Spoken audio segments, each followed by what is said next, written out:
पर पाकर वृक्ष के खोखले में एक गिद्ध रहा करता था, जो बूढ़ा और कमजोर तो था ही, साथ ही साथ अंधा भी था।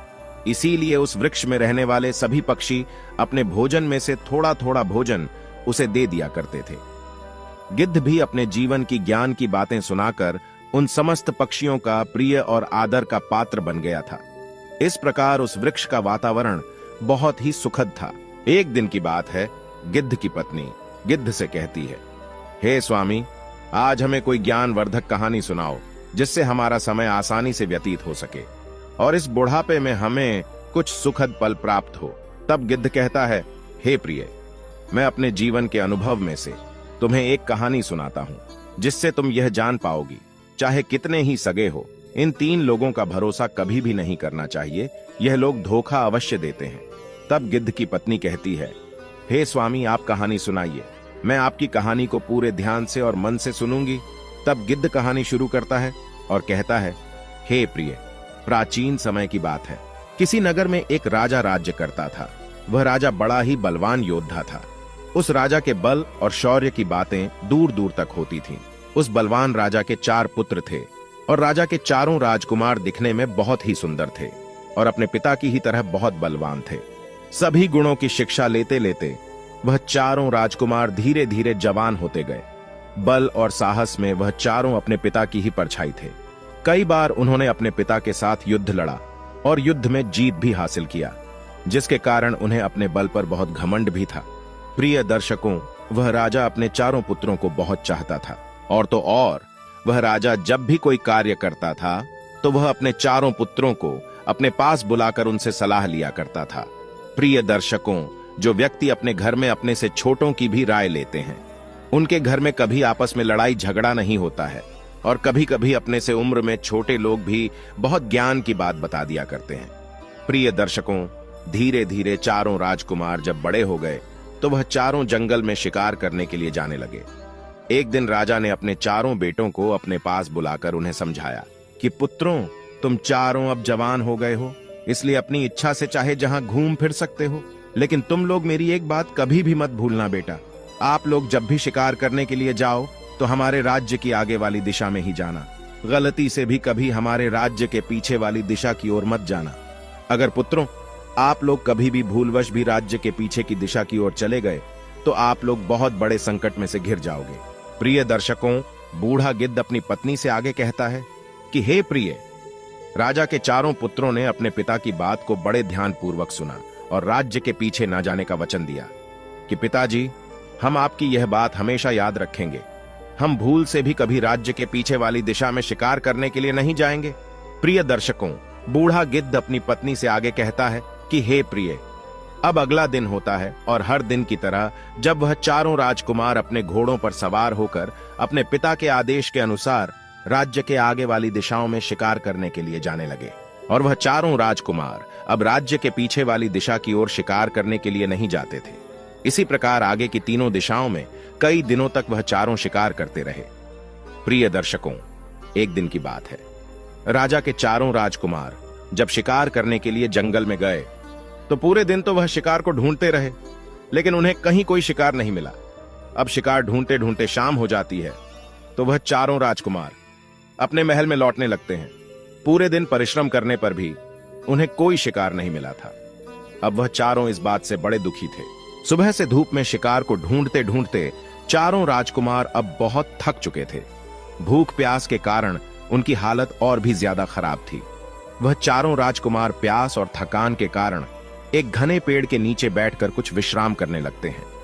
चारों राजकुमार जब विश्राम कर रहे थे तो उसी समय सबसे छोटा राजकुमार, जो स्वभाव से कुछ चंचल था, उसने अपने बड़े भाई से कहा कि बड़े भैया, एक बात मुझे बहुत परेशान कर रही है कि हमारे पिताजी ने हमें राज्य के आगे वाली दिशाओं में शिकार करने का मना नहीं किया है, तो फिर पिताजी ने हमें राज्य के पीछे वाली दिशा में शिकार करने के लिए जाने से मना क्यों किया है? आखिर क्या बात हो सकती है? पिताजी ने ऐसा क्यों कहा है? हो ना हो, इसके पीछे कोई बड़ी बात ही होगी। हमें तो लगता है कि हमारे पिताजी ने राज्य के आगे वाले सभी राजाओं को तो पराजित कर दिया होगा, लेकिन पिताजी राज्य के पीछे वाले राजा से युद्ध में जरूर हार गए होंगे, इसीलिए उन्होंने हमें राज्य के पीछे जाने के लिए मना किया है। तब बड़ा राजकुमार कहने लगा नहीं भाई, ऐसा कदापि नहीं हो सकता।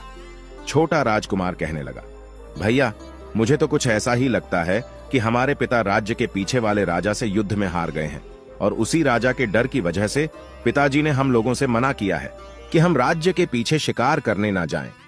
मेरा तो मानना है कि कल सुबह हमें राज्य के पीछे वाली दिशा में चलकर देखना चाहिए और इस बात का पता लगाना चाहिए। वैसे भी हम चारों राजकुमार बलवान भी हैं और महान योद्धा भी हैं। हमें अपनी वीरता पर जरा भी संदेह नहीं करना चाहिए। अगर हम राज्य के पीछे वाली दिशा में जाएंगे तो राज्य में हमारी और भी अधिक प्रशंसा होगी। कल सुबह हम चारों राज्यों के पीछे वाली दिशा में ही जाएंगे और जाकर देखेंगे कि हमारी बात सत्य है या नहीं, कि राज्य के पीछे वाले राजा से हमारे पिता हार चुके हैं। प्रिय दर्शकों, बूढ़ा गिद्ध अपनी पत्नी से आगे कहता है कि हे प्रिय। छोटे राजकुमार की बात सुनकर बड़े राजकुमारों को भी लगने लगा कि शायद हमारे पिता उस राजा से हार गए होंगे। अब तो वह छोटे राजकुमार के कहे अनुसार तीनों बड़े राजकुमार राज्य के पीछे वाली दिशा में जाने के लिए तैयार हो गए और कहने लगे, ठीक है भाई, कल सुबह हम राज्य के पीछे की ओर ही चलेंगे। अब यह तय करके वह चारों राजकुमार अपने महल में चले आते हैं और भोजन करके अपने कक्ष में जाकर आराम करने लगते हैं। इधर जब अगला दिन होता है, सुबह नींद से जागकर चारों राजकुमार अपने अपने घोड़ों पर बैठकर शिकार करने के लिए चल पड़ते हैं। और जाते जाते उन्होंने अपने पिता से कहा, पिताजी, आज शिकार करने के लिए दूर से हमारे मित्र भी आ रहे हैं। हमें आज रात लौटने में कुछ देर हो आएगी। अगर ज्यादा देर हो जाए तो आप चिंता मत करना। राजा ने कहा, मेरे बलवान बेटों, आपकी जैसी इच्छा। हमें आप चारों की वीरता पर पूरा विश्वास है। फिर भी आप महल में जल्दी लौटने का प्रयास करना। प्रिय दर्शकों, बूढ़ा गिद्ध अपनी पत्नी से आगे कहता है कि हे प्रिय। अपने पिता से इतना कहकर वह चारों पुत्र शिकार करने के लिए निकल पड़ते हैं। आज वह चारों राज्य के आगे न जाकर राज्य के पीछे वाली दिशा में चल दिए और कुछ देर चलने के बाद वह अपने राज्य की सीमा से बाहर निकल गए। सीमा पार करके चारों राजकुमार चारों ने अपने राजसी घोड़े तो वहीं छोड़ दिए और वह अपना भेष बदलकर आगे के लिए चलने लगे। चारों राजकुमार पैदल पैदल चलते हुए जंगल के मार्ग से चलते जा रहे थे। कई घंटों तक पैदल चलने के बाद वह बहुत दूर निकल आए थे और एक घने जंगल में जा पहुंचे थे। उस घने जंगल में उन्हें दूर दूर तक कोई गांव नहीं दिख रहा था। धूप में पैदल चलते चलते उन चारों राजकुमारों को बहुत जोर की प्यास भी लगने लगी थी। अब चारों राजकुमार एक छायादार पेड़ के पास में बैठकर आराम करने लगते हैं। उनकी प्यास अब बढ़ती ही जा रही थी और इधर धीरे धीरे सूरज ढल चुका था। जंगल में बहुत अंधेरा हो गया था। तभी छोटा राजकुमार उस पेड़ पर ऊपर चढ़कर बैठ जाता है। छोटे राजकुमार को उस जंगल में कुछ दूरी पर एक घर दिखाई देता है। कुछ दूरी पर एक कच्चा घर बना हुआ था और उस घर के बाहर आग भी जल रही थी। छोटे राजकुमार को घर दिखाई दे रहा था और उसके पास में जलती हुई आग भी उसे दिख रही थी। यह देखकर छोटा राजकुमार पेड़ से नीचे उतरता है और कहता है, बड़े भैया, आप चिंता मत करो, आपकी प्यास बुझने वाली है, मैंने देख लिया है। तब तीनों बड़े राजकुमारों ने पूछा, क्या हुआ भाई, तुमने ऐसा क्या देख लिया है जो इतना खुश हो रहे हो? तब छोटा राजकुमार कहता है, बड़े भैया, मैंने देखा है कि यहां से कुछ दूरी पर एक कच्चा घर है और वहां पर आग भी जल रही है। अगर हम चारों उस घर तक पहुंच जाएं तो वहां हमें पानी जरूर मिल सकता है। प्रिय दर्शकों, बूढ़ा गिद्ध अपनी पत्नी से आगे कहता है कि हे प्रिय। राजकुमार की ऐसी बात सुनकर वह तीनों चारों राजकुमार बहुत प्रसन्न होते हैं और अपने छोटे भाई को गले लगा लेते हैं। अब वह चारों उसी जगह पर पहुंच जाते हैं जहां वह कच्चा घर बना हुआ था। उस घर के बाहर एक कुआं भी दिखाई दे रहा था। कुआं को देखकर चारों भाई खुशी से उछलने लगते हैं कि अब तो हम खूब सारा पानी पिएंगे। प्रिय दर्शकों, बूढ़ा गिद्ध अपनी पत्नी से आगे कहता है कि हे प्रिय। जब उन्होंने कुएं के अंदर झांक कर देखा तो उस कुएं में पानी तो भरा हुआ था, लेकिन पानी बहुत नीचे था। कुएं के पास एक बाल्टी भी रखी हुई थी, मगर उस बाल्टी में रस्सी नहीं थी। अब वह चारों भाई सोचने लगे कि भाई, पानी तो मिल गया है, लेकिन बिना रस्सी के जल निकाले कैसे? अगर यह जल हम लोगों को नहीं मिला तो प्यास के मारे हमारी मृत्यु यही हो जाएगी। तब बड़े भाई ने छोटे भाई से कहा, मैं घर में जाकर पूछता हूं, कोई ना कोई तो इस घर में जरूर रहता होगा। जब घर के बाहर कुआं है तो फिर घर के अंदर रस्सी भी होगी। तुम जल्दी से जाओ और उस घर से रस्सी लेकर आओ। प्रिय दर्शकों, बूढ़ा गिद्ध अपनी पत्नी से आगे कहता है कि हे प्रिय। वह तीनों राजकुमार वहीं कुएं के पास बैठ गए और छोटा राजकुमार रस्सी लेने के लिए उस घर के द्वार पर चला गया। जब वह राजकुमार घर के पास में पहुंचा और आवाज लगाई कि अंदर कोई है, सुनिए, हमें रस्सी दे दीजिए ताकि हम कुएं से पानी निकाल सकें। हम चारों भाई बहुत प्यासे हैं। अगर हमको पानी नहीं मिला तो हम प्यास के मारे मर जाएंगे। प्रिय दर्शकों, जैसे ही उस छोटे राजकुमार ने आवाज लगाई तो उस घर में से एक बहुत सुंदर लड़की निकल कर आई। राजकुमार ने विनती करते हुए कहा, सुनिए, हम चारों भाई प्यास से व्याकुल हैं। हम 4 लोग हैं और हम सब प्यासे हैं। सब लोग उस कुएं के पास बैठे हैं। मैं आपके पास रस्सी लेने आया हूं। एक बाल्टी तो वहां रखी है, लेकिन उसमें रस्सी नहीं है। अगर आपके घर में रस्सी मिल जाए तो आपका बड़ा उपकार होगा। प्रिय दर्शकों, बूढ़ा गिद्ध अपनी पत्नी से आगे कहता है कि हे प्रिय, वह लड़की बहुत रूपवान थी और वह छोटा राजकुमार भी बड़ा रूपवान था। वह लड़की उसे देखते ही उस पर मोहित हो गई। सोचने लगी, आज तो घर बैठे राजकुमार चलकर आया है। इस खूबसूरत युवक को मैं अपना पति बनाऊंगी। वह लड़की द्वार पर खड़े खड़े उसे देखती ही रह गई। राजकुमार कहता है, हे लड़की, तुम किस सोच में पड़ गई हो? अगर आपके पास रस्सी हो तो हमें दे दो। प्रिय दर्शकों, वह लड़की जो थी उस राजकुमार से कहती है, ठीक है, कुछ समय रुको, मैं अपनी बड़ी बहन से पूछ कर आती हूं। तब वह सुंदर लड़की अंदर जाती है और अपनी बड़ी बहन से कहती है कि बहन, एक युवक आया है जो देखने में राजकुमार मालूम पड़ता है। वह द्वार पर खड़ा है और रस्सी लेने के लिए आया है। बेचारा प्यास से व्याकुल है। प्रिय दर्शकों, इतनी बात सुनकर उसकी बड़ी बहन भी द्वार पर पहुंच जाती है और उस राजकुमार को देखती है। तो राजकुमार कहता है कि हे देवी, आपके घर से अगर हमें रस्सी मिल जाए तो हमें कुएं से पानी निकालकर पीने में आसानी हो जाएगी। हम चारों भाई बहुत प्यासे हैं। आपका बड़ा उपकार होगा। कृपया हमें रस्सी दे दो। छोटे राजकुमार की बात सुनकर उसकी बड़ी बहन कहती है कि रस्सी तो आपको हमारे पास मिल जाएगी, मगर आप लोगों को हमारी एक शर्त माननी पड़ेगी। अगर उस शर्त को आप लोगों ने पूरा कर दिया तो हम आपको रस्सी अवश्य दे देंगे, और रस्सी ही नहीं बल्कि हम स्वयं आपको पानी पिलाएंगे और हमारे घर में आराम करने के लिए आपको चारपाई भी देंगे। प्रिय दर्शकों, बूढ़ा गिद्ध अपनी पत्नी से आगे कहता है कि हे प्रिय। तब छोटा राजकुमार कहता है, ठीक है, आप कुछ देर इंतजार करिए, मैं पहले अपने भाइयों से पूछ लेता हूं। वह जैसा कहेंगे हम वैसा ही करेंगे। प्रिय दर्शकों, वह राजकुमार भागता हुआ वह अपने तीनों भाइयों के पास में जाता है और सारी बात उनसे कहता है कि भाइयों, पानी तो पीने को मिल जाएगा, लेकिन उन लड़कियों की कोई शर्त है, हमें वह माननी पड़ेगी। उन्होंने कहा कि अगर आप हमारी शर्त मान लेते हो तो आपको प्यास बुझाने के लिए पानी भी मिलेगा, खाना भी मिलेगा और आराम करने के लिए चारपाई भी मिलेगी। प्रिय दर्शकों, वहां चारों राजकुमार बहुत प्यासे थे। उन्हें उस समय कुछ समझ सूझ नहीं पड़ रही थी। वह उस समय पानी पीकर सिर्फ अपनी जान बचाना ही सही समझ रहे थे। बड़े राजकुमार ने कहा, ठीक है भाई, हमें पानी पीने को मिल जाए, हम उसकी कोई भी शर्त मानने को तैयार हैं।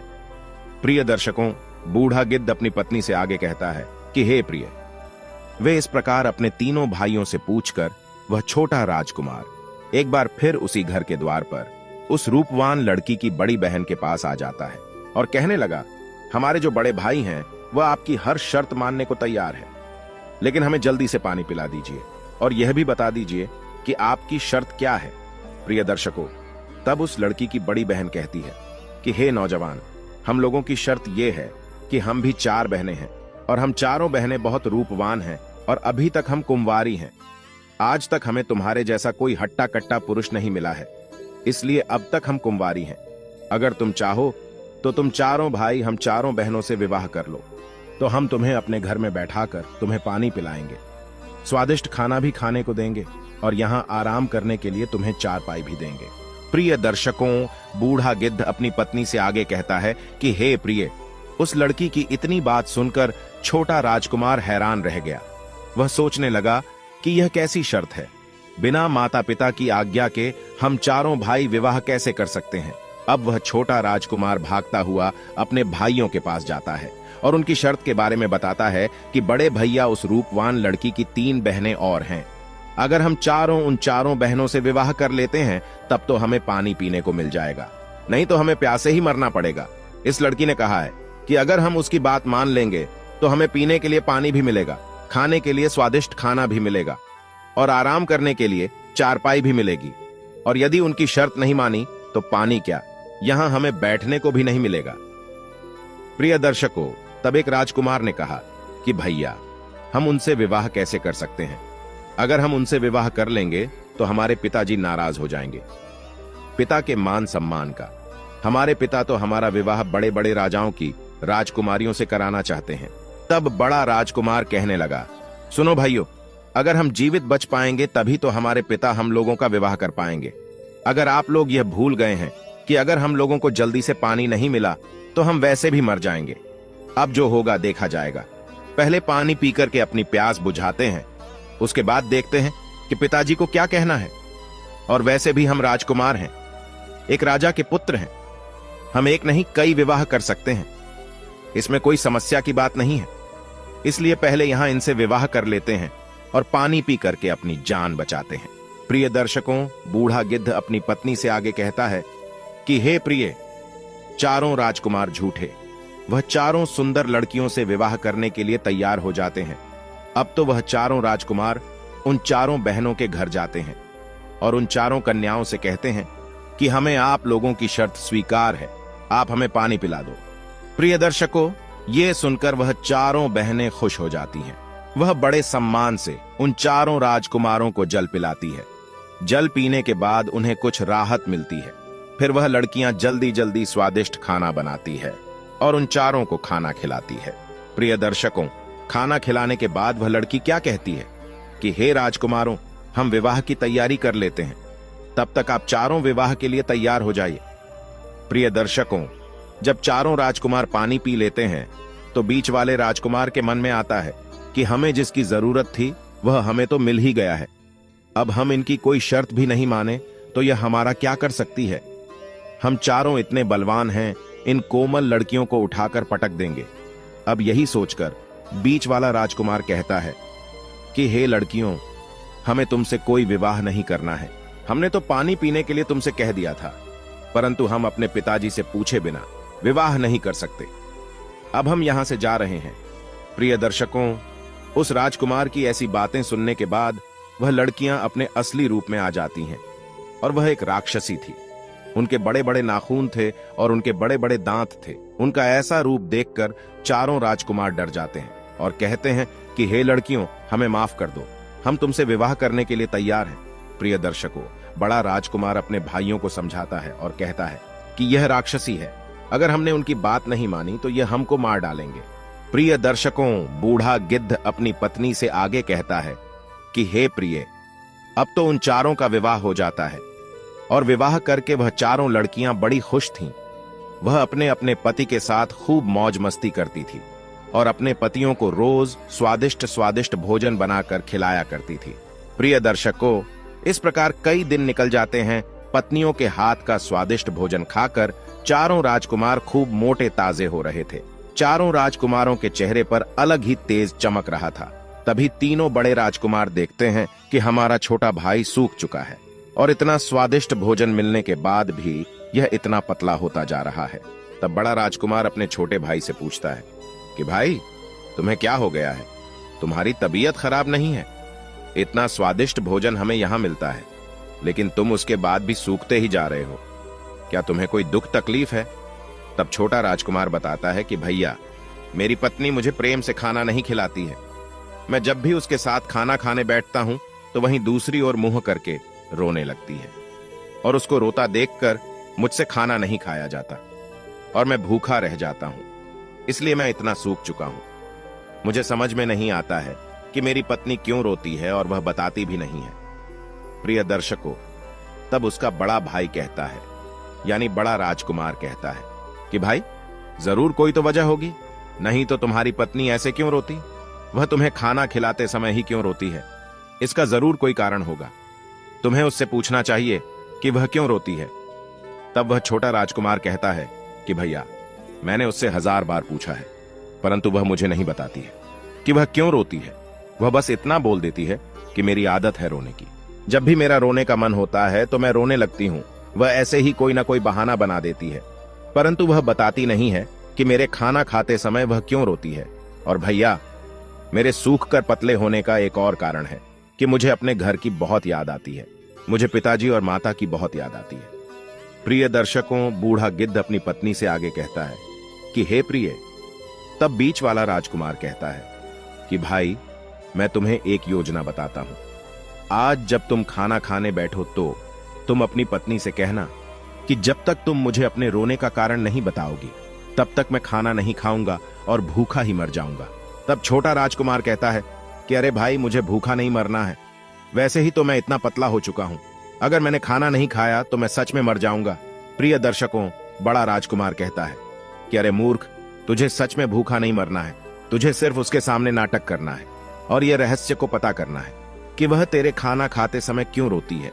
प्रिय दर्शकों, बूढ़ा गिद्ध अपनी पत्नी से आगे कहता है कि हे प्रिय। अब तो छोटे राजकुमार को बात समझ में आ जाती है और वह मन में विचार करता है कि आज रात ही मैं अपनी पत्नी के सामने ऐसा नाटक करूंगा। प्रिय दर्शकों, अब धीरे धीरे रात हो जाती है और उसकी पत्नी अपने पति के लिए खाना लेकर कमरे में आती है और वह छोटा राजकुमार खाना खाने लगता है। तभी उसकी पत्नी दूसरी ओर मुंह करके रोने लगती है। तब वह राजकुमार पूछता है कि हे प्रिय, तुम क्यों रो रही हो? जब भी मैं खाना खाता हूं तो तुम क्यों रोती हो? आज तुम्हें बताना ही होगा। तब उसकी पत्नी कहती है कि पिया जी, आप खाना खा लीजिए, मेरी तो आदत है, मेरा जब भी मन होता है तो मैं थोड़ा रो लेती हूं। प्रिय दर्शकों, लेकिन वह छोटा राजकुमार समझ रहा था कि यह मेरी पत्नी मुझसे झूठ बोल रही है। तब वह कहता है कि हे प्रिय, आज तो तुम्हें बताना ही होगा कि तुम क्यों रोती हो। अगर तुमने नहीं बताया तो मैं भूखा ही मर जाऊंगा, मैं अन्न का एक दाना भी नहीं खाऊंगा। प्रिय दर्शकों, तब वह राजकुमार की पत्नी कहती है कि अरे पिया जी, आप ऐसा मत करिए, आप मर जाएंगे तो फिर मेरा क्या होगा? मैं आपसे बहुत प्रेम करती हूं, चलिए मैं अपने रोने का कारण आपको बता देती हूं। प्रिय दर्शकों, अब तो वह राजकुमार की पत्नी उसे अपने रोने का कारण बताने लगती है। वह कहती है कि पिया जी, मेरे रोने का कारण यह है कि मेरी जो बहनें हैं यह एक राक्षसी है और मैं भी एक राक्षसी हूं। मेरी बहनें रोज जंगल में जाती हैं और अपने खाने के लिए मांस लेकर आती हैं। अलग अलग जानवरों का मांस वह रोज खाती है और जीवित रहती है। पिया जी, मैं इस बात को लेकर चिंतित हूं कि जिस दिन उन्हें जंगल में किसी जानवर का मांस नहीं मिलेगा उस दिन वह आपके भाइयों को खा जाएंगी और आपके तीनों भाई मारे जाएंगे। आप अपने भाइयों से बहुत प्रेम करते हैं तो यह देखकर आपको बहुत बुरा लगेगा और हो सकता है कि उसके कारण आप मुझसे प्रेम करना छोड़ देंगे। मैं आपके साथ कभी ऐसा नहीं करूंगी क्योंकि मैं आपसे बहुत प्यार करती हूं, परंतु मेरी जो तीनों बहनें हैं वह किसी से सच्चा प्यार नहीं करती हैं।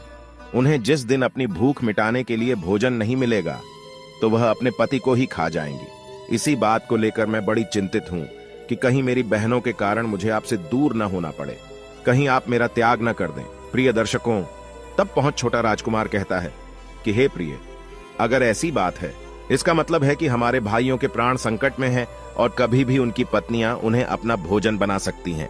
क्या तुम्हारी बहनों से बचने का कोई रास्ता नहीं है? तब उसकी पत्नी कहती है कि पिया जी, मैं आपको और आपके भाइयों को मेरी बहनों से बचा सकती हूं, परंतु मेरी एक शर्त है और आप चारों भाइयों को मेरी शर्त माननी होगी। अगर आप मेरी शर्त मान जाते हो तो मैं आप चारों राजकुमारों को अपनी बहनों के हाथों मरने से बचा लूंगी।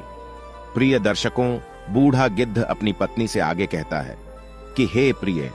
अब अपनी पत्नी की बातें सुनने के बाद वह छोटा राजकुमार कहता है कि प्रिय, मैं अपने तीनों भाइयों से पूछ कर आता हूं, अगर वह तुम्हारी शर्त मानने के लिए तैयार होंगे तो मैं आकर तुम्हें बताऊंगा। प्रिय दर्शकों, बूढ़ा गिद्ध अपनी पत्नी से आगे कहता है कि हे प्रिय। अब वह तीनों बहनें अपने भोजन की तलाश में जंगल के लिए निकल जाती हैं और वह छोटे राजकुमार की जो पत्नी थी वह नहीं जाती है। इधर छोटा राजकुमार अपने 3 बड़े भाइयों से सलाह मशवरा करने के लिए आता है और कहता है कि बड़े भैया, मेरी बात ध्यान से सुनो। मेरी पत्नी ने बताया है कि वह क्यों रोती है। उसके रोने का कारण यह है कि उसकी जो तीनों बहनें हैं वह एक राक्षसी है और वह जंगल से अपने खाने के लिए मांस लेकर आती है। मेरी पत्नी ने कहा है कि जिस दिन उन्हें जंगल में खाने के लिए मांस नहीं मिलेगा उस दिन वह आप तीनों को मारकर खा जाएंगी और इसीलिए हम सभी के प्राण संकट में हैं। कभी भी हमारी पत्नियां हमें मार सकती हैं। प्रिय दर्शकों, तब वो बड़ा राजकुमार कहता है कि भाई, इस संकट से बचने का कोई रास्ता जरूर होगा। तुम अपनी पत्नी से पूछो कि क्या हम इन राक्षसों से बचकर भाग सकते हैं। तब वह छोटा राजकुमार कहता है कि भैया, मैंने अपनी पत्नी से पूछ लिया है, उसने बताया है कि वह हमें मरने से बचा लेगी, परंतु उसकी एक शर्त है। प्रिय दर्शकों, तब बीच वाला राजकुमार कहता है कि अरे भाई, तू उस दिन भी एक शर्त लेकर आया था और तेरी उस शर्त के कारण आज हम इतनी बड़ी मुसीबत में फंस गए हैं। अब आज फिर तू एक शर्त लेकर आया है, जाकर अपनी पत्नी को कह दे कि हम उसकी कोई शर्त नहीं मानेंगे। तब बड़ा राजकुमार कहता है कि अरे भाई, यह समय आपस में लड़ाई झगड़ा करने का नहीं है। अगर हमारे प्राण संकट में हैं और वह हमारे प्राण बचा सकती है तो हमें उसकी शर्त मान लेना चाहिए।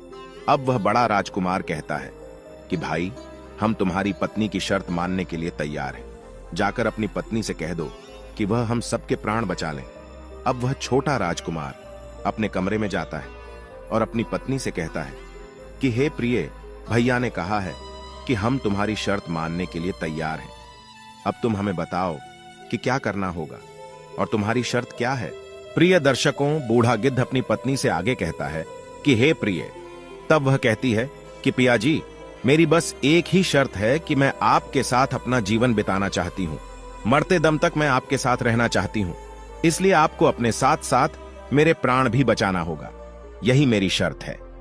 प्रिय दर्शकों, अब तो वह छोटा राजकुमार कहता है कि प्रिय, अगर तुम हमारे प्राण बचा रही हो और अपनी बहनों से धोखा कर रही हो तो हम तुम्हारे प्राण अवश्य बचाएंगे। तुम बताओ कि हमें क्या करना होगा। प्रिय दर्शकों, अब वह छोटे राजकुमार की पत्नी उसे बताती है कि पिया जी, आपको शिकार करने के लिए जंगल में जाना होगा। आप चारों राजकुमार को एक साथ जाना होगा और वह जंगल में जाकर अपने आप को घायल करना होगा और वापस आना होगा। जब आप घायल होकर वापस आएंगे तो मेरी बहनें आप लोगों से पूछेंगी कि जंगल में क्या हो गया और आप घायल कैसे हो गए। तब आपको बताना होगा कि जंगल में कुछ लुटेरे आए थे जिनके घोड़े बहुत तेज भागते हैं और उन्होंने हमारे घोड़े लूट लिए हैं और हमारा धन भी लूट लिया है।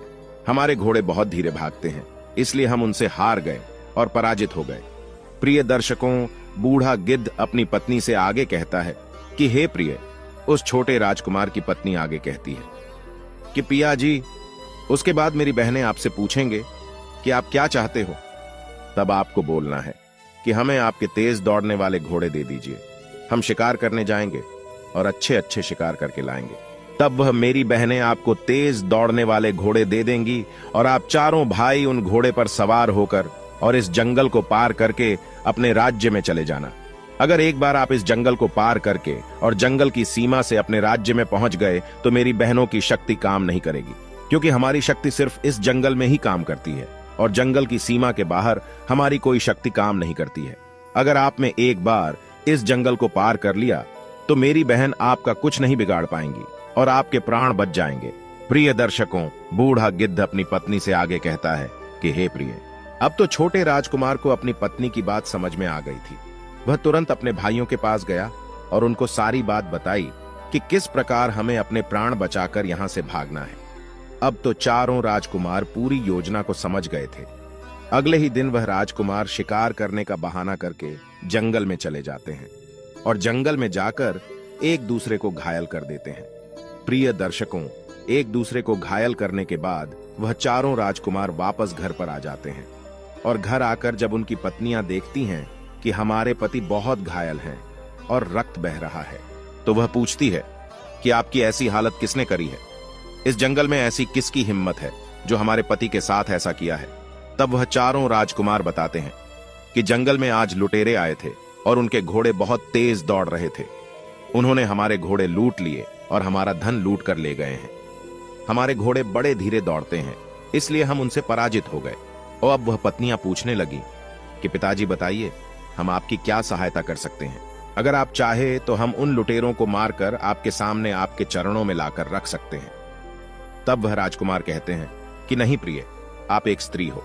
अगर हमारे शत्रु को आप दंड दोगी तो इससे हमारी बदनामी होगी। सब कहेंगे कि राजकुमार बड़े ही कमजोर हैं, जो अपने शत्रु को अपनी स्त्री से पिटवा रहे हैं। तब वह पत्नियां कहती हैं कि बताइए स्वामी, अगर हम आपकी ऐसी सहायता नहीं कर सकते हैं तो फिर हम आपके लिए क्या कर सकते हैं। तब वह राजकुमार कहते हैं कि प्रिय, हमारे घोड़े तो चले गए, अब कल फिर वहां लुटेरे आएंगे। अगर आप हमें अपने तेज दौड़ने वाले घोड़े दे दें तो बड़ी सहायता होगी। हम जंगल से आपके लिए आज अच्छे अच्छे शिकार करके लाएंगे।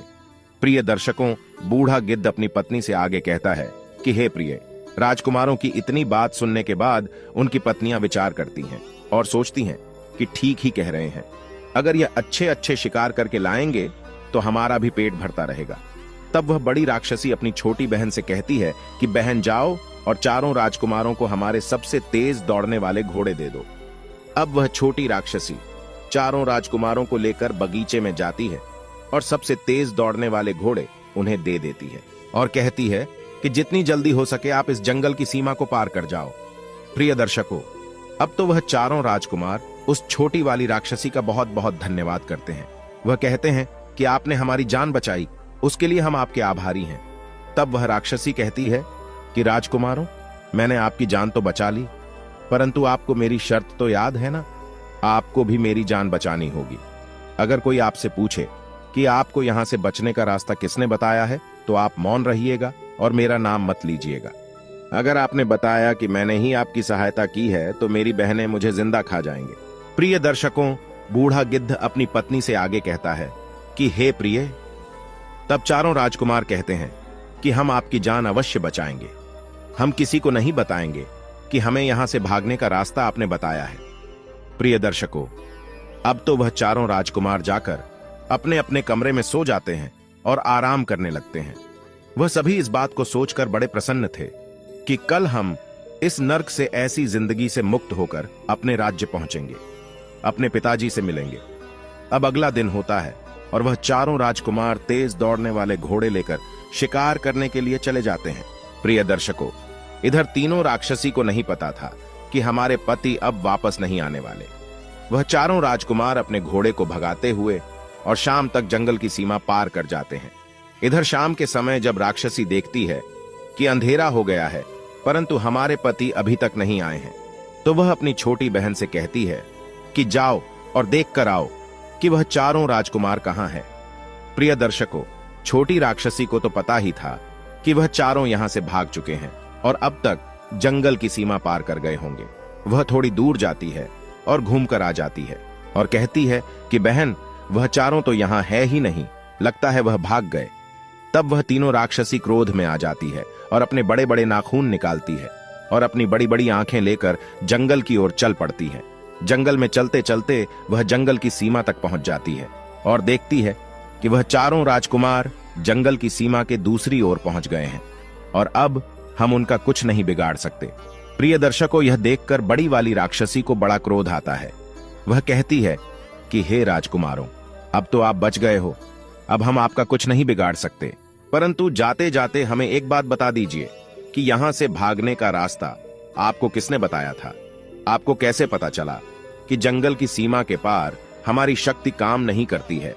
प्रिय दर्शकों, तब वह तीनों जो बड़े राजकुमार थे वह सोचते हैं कि हम तो अपने प्राण बचा ही चुके हैं, अब हमें इस छोटी वाली राक्षसी से क्या लेना देना। चलो इन्हें बता देते हैं कि तुम्हारी ही छोटी बहन ने तुम्हारे साथ विश्वासघात किया है और हमारे प्राण बचाए हैं। अब तो प्रिय दर्शकों, वह तीनों बड़े राजकुमार बताने वाले होते हैं। तभी वह छोटा राजकुमार कहता है कि भैया, कृपया करके आप ऐसा मत करिए। मेरी पत्नी ने हम सबके प्राण बचाए हैं और अंत में हम उसके साथ विश्वासघात नहीं कर सकते। अगर हम ऐसा करेंगे तो हमें बहुत पाप लगेगा।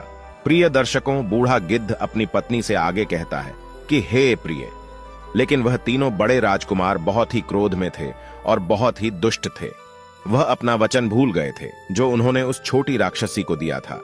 वह जंगल की सीमा के उस पार से चिल्लाते हैं कि हे राक्षसी, तुम्हारी छोटी बहन ने ही तुम्हारे साथ विश्वासघात किया है और उसी ने हमें तुमसे बचने का रास्ता बताया है। अब तो यह बात जानकर बाकी तीनों बड़ी राक्षसी बहुत क्रोध में आ जाती है और तुरंत अपनी छोटी बहन पर टूट पड़ती है और उसे नोचकर खा जाती है। यह देखकर वह छोटा राजकुमार बहुत दुखी होता है और रोने लगता है। वह कहता है कि भैया, आपने ऐसा क्यों किया? इसने हमारे प्राण बचाए थे, आपको ऐसा नहीं करना चाहिए था। तब वह बड़े राजकुमार कहते हैं कि अरे मूर्ख, इससे हमारा कोई लेना देना नहीं है, यह एक राक्षसी थी, तू इससे इतना प्रेम क्यों करने लगा है?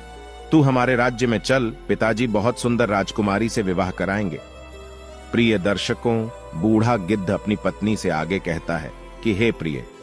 इतना कहकर वह तीनों राजकुमार अपने राजमहल के लिए चल देते हैं और इधर वह तीनों राक्षसी भी अपनी छोटी बहन को मारकर उसकी हड्डियों को फेंककर और अपने घर वापस लौट जाती है। राक्षसियों को वापस लौटता देखकर वह छोटा राजकुमार जंगल की सीमा पार करके अपनी पत्नी के पास जाता है और उसकी हड्डियों को पकड़कर रोने लगता है। प्रिय दर्शकों, उसकी आत्मा को बड़ा दुख हो रहा था। वह सोच रहा था कि मैं अपनी पत्नी से बड़ा प्रेम करता था, परंतु मेरे भाइयों के कारण आज मेरी पत्नी मृत्यु को प्राप्त हो गई। प्रिय दर्शकों, बूढ़ा गिद्ध अपनी पत्नी से आगे कहता है कि हे प्रिय, अब मैं तुम्हें 3 बातें बताता हूं, और जो भी मनुष्य 3 बातों को याद रखेगा वह कभी अपने जीवन में धोखा नहीं खा सकता, कभी पराजित नहीं हो सकता। मनुष्य को यह याद रखना चाहिए कि यह 3 लोग धोखा अवश्य देते हैं। नंबर 1, शराबी और नशेबाज आदमी। जो व्यक्ति नशा करता है, शराब पीता है, वह धोखा जरूर देता है। उसे किसी चीज का आभास नहीं होता। वह अपने नशे में न जाने क्या क्या बोलता रहता है और वह अपने फायदे के लिए किसी को भी धोखा दे सकता है। नंबर 2, वासना में अंधा मनुष्य।